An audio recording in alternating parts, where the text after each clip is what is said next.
Welcome back to Garden Wise Adventures. My name is Malie, and today we are going to continue on our adventure of creating our landscape design. Now, last week we talked a little bit about creating a base map, different methods of doing that. And if you didn't see that video, or if you haven't seen my other design videos, I will create a link at the top here for a playlist on all of my design videos. So let's sit back, enjoy ourselves, and learn how to create our landscape design.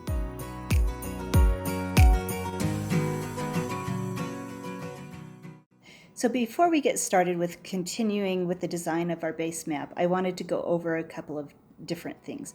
Number one, the map that you created, go ahead and make sure to make several copies of it, because if you mess up one, you can still you don't have to start over from the beginning. Number two, I have a lot of people wondering why I'm being so boring with all of this. You know, we're starting with a base map. That's not the most exciting thing. And I kind of look at it as baking a cake. Now, I'm not a baker, so maybe this isn't the best analogy, but this is kind of how I look at it.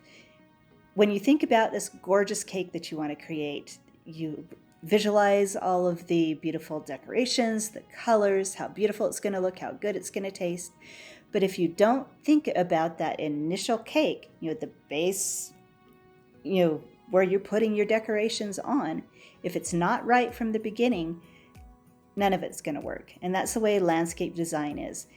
If the base map is not right, when you add the design elements, they may not work. So that's why we're concentrating a little more on site analysis, the planning, and getting your base map exactly right. Shortly, in a couple of weeks, we'll be continuing on to design elements and adding the plants. That's the fun part. So be patient. Do your homework, make sure that the base is right, and everything will work out well. So let's head over and look at the base map that we created last week, and we'll talk about how to continue with that. When I created the base map originally, I made sure it was sized correctly. And mine, I created at 1/16 inch equals approximately 1 foot. Now that isn't exact, and I'll show you ways you can overcome inexactness. The next thing you're going to need to correctly size your base elements is a piece of tracing paper. We used this in the beginning, and we're going to use it again. I'm also going to use the same ruler that I used. So there's 16 little lines on this ruler, and each one equals approximately 1 foot. Let me show you what you can do using these tools. Create appropriately sized base elements to put on your map and to make sure that they will fit your design. Here we are with the base map that I created last week. Now, as I said before, I will just link the video up at the top so that you can watch that video and figure out how to make your own base map. But we have our different elements. For example, we have the garden area. We have possible food forest, seating maybe in the front, possibly a shed and a fire pit. Now, obviously, these are just shapes. This is just concept design first. We're looking at where to place these areas, and we need to see if they will actually work. Now, they're created on tracing paper, so you can move them around anywhere you want on your design. Now, let's head outside and look at these areas and see if they will actually work. So here we are outside, and right behind me is where I think that I might want to put a shed. Now, as you can see, we have some apple trees there, and I'm going to need to measure and make sure how far out I would need to put the shed so that it doesn't interfere with the apple trees. Let's go get that measured.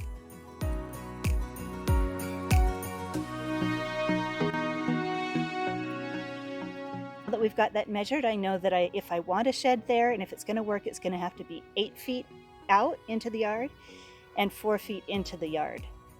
The other things I need to consider with the shed is height. Is it going to block views of my yard that I want? What about irrigation? Is it going to block any irrigation? I know that I have a head over here and a head back here. But if I convert this side yard to a food forest, it will be drip irrigation rather than sprinklers, so I don't think the irrigation is going to be a problem with the shed.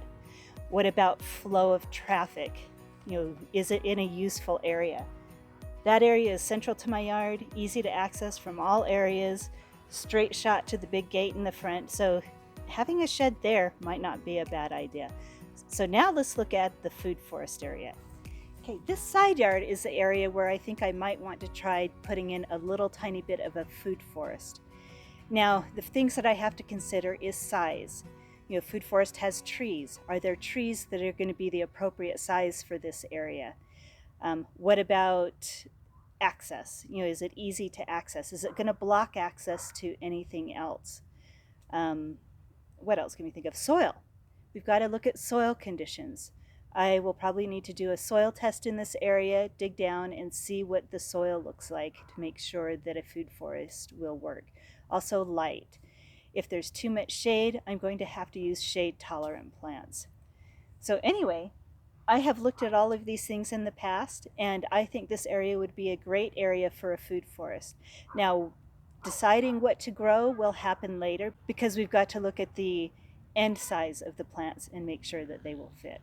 So let's look at the garden area. Now, I made the decision to put a garden in this area years ago, and this is not going to change. But when I looked at this area for a garden, I thought of many different things. Number one, light exposure.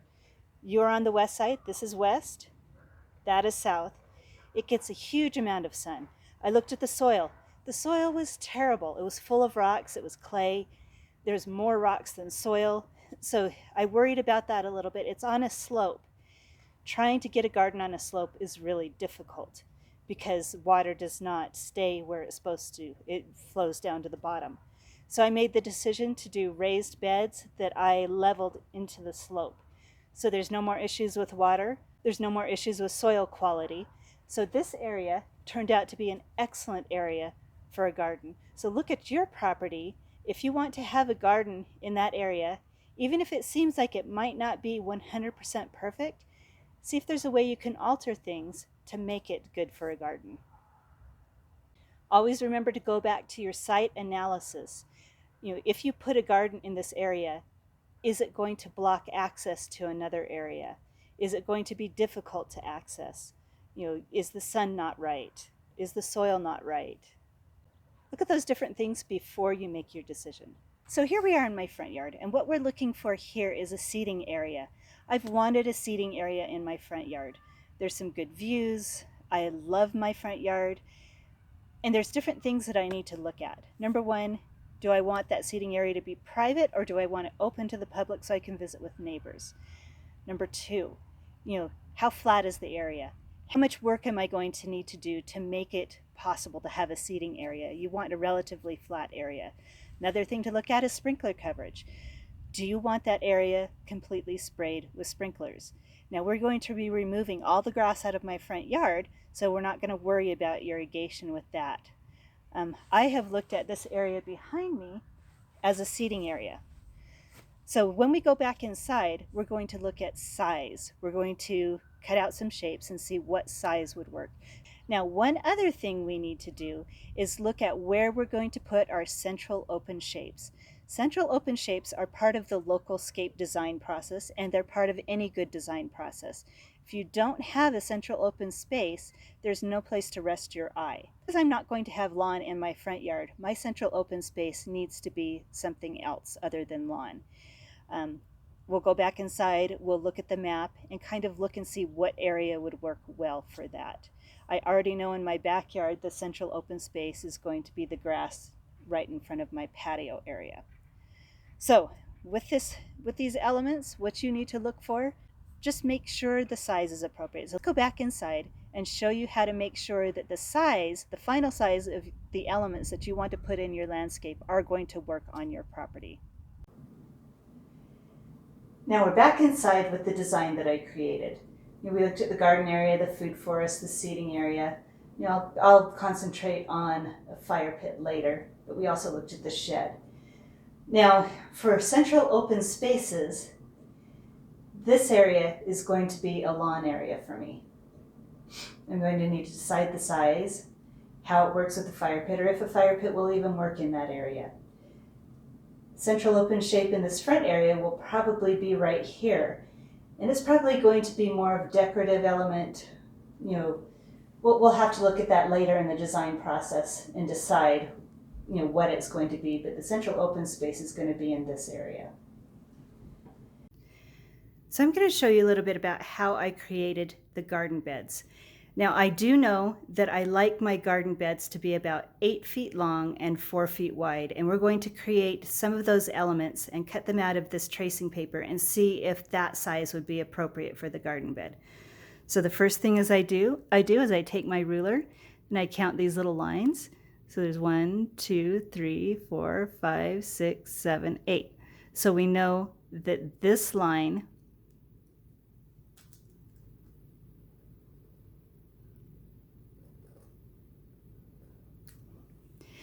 that line will be 8 feet long. Want them 4 feet wide. So now that line is 4 feet wide. Once we finish that and cut it out, that little element is 4 feet wide and 8 feet long. Let's do several more and see what they look like on my map. So here we are with my map with the garden beds added.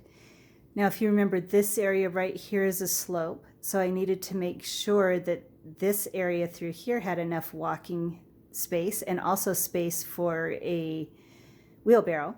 Also, between each beds, I like to have them spaced at least 3 feet wide so I can get a wheelbarrow in between them. And then I had planned on having grapes on the outside edge, but I didn't figure that outside edge would need to be accessed as readily. If I did need to access that more, I could make my garden beds just a little bit shorter. But you can see that they fit just perfectly. There's 7 of them there. So that way, if you use this method, using these little elements that can move, you can see exactly how well your design elements will fit. Now this process can work with several different design elements. So I have my gardens here represented with the different size cutouts.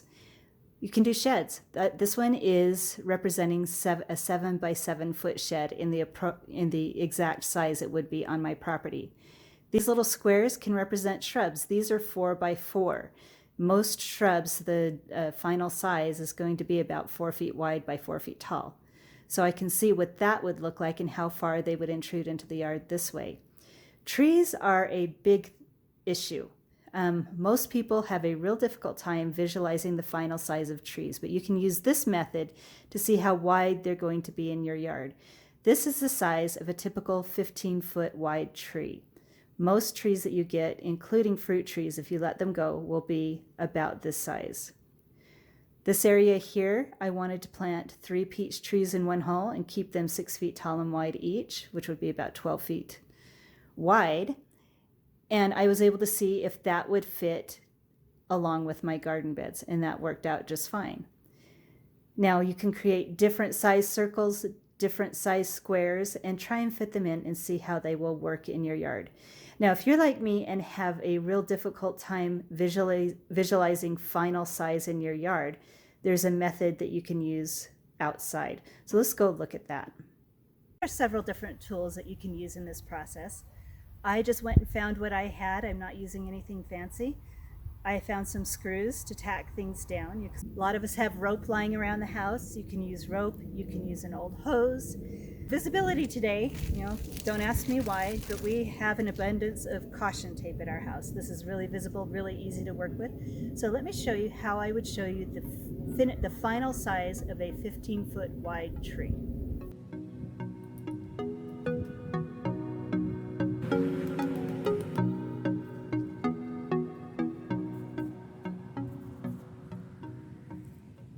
So as you can see now, this is the size of a 15-foot wide tree, which is the average size of most trees. Now what you've got to decide is, do I want a tree of that size on my property? Can I prune it to keep it smaller? And what I'm going to say right off the bat, don't plan on pruning trees to keep them smaller. It's a really difficult thing and it's not healthy for the trees. So you also think of limb height. When you have a 15-foot tall tree, where are the bottom limbs going to start? Are they going to start closer to the ground? If so, how are you going to get around that tree without bumping your head? So these are the kind of things you need to think.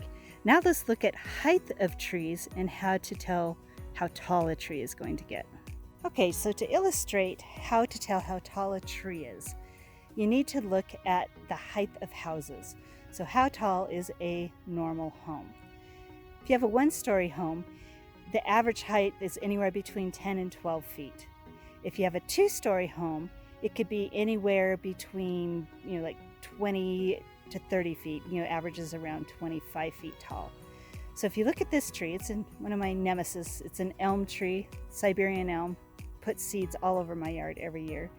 But if you look at that tree and look at it compared to the height of the house, that house is probably about 20 feet tall, approximately.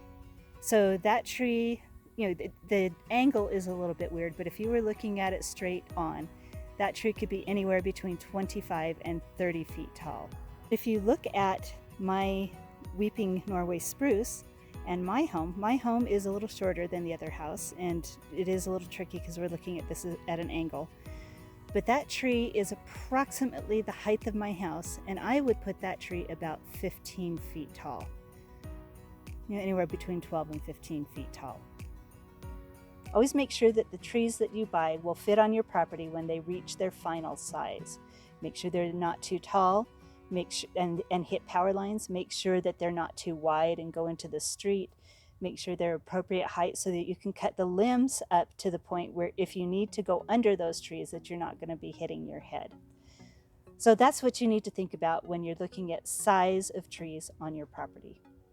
So thank you for watching. If you like this video, please click the like button, subscribe, and share with your friends. And watch for my next video next week. Now we're going to be able to get into more design elements that make your landscape pretty. We're going to talk a little bit about color and form and texture, design elements like that. So until next time, have a wonderful garden adventure.